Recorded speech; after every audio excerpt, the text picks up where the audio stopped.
29 ноября в БГПУ имени Фатхетдина Акмуллы прошел методологический семинар «Гуманистические ценности исламских первоисточников профилактики девиантного поведения молодежи».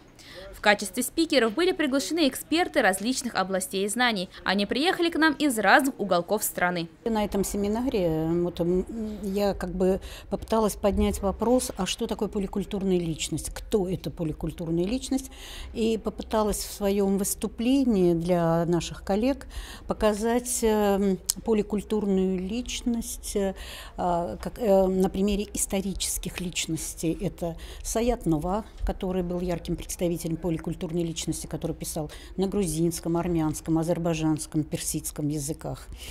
Одной из поликультурных личностей – это ваш соотечественник, это Мифтахетдин Акмулла, который известен как знаменитый педагог, просветитель. Это мероприятие проводится первый раз.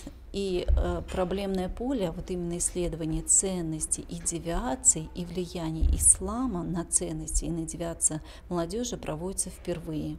И, в принципе, это достаточно актуальная тема. В контексте нашего исследования это влияние исламских первоисточников, на ценностный профиль, на ценностные ожидания молодых людей.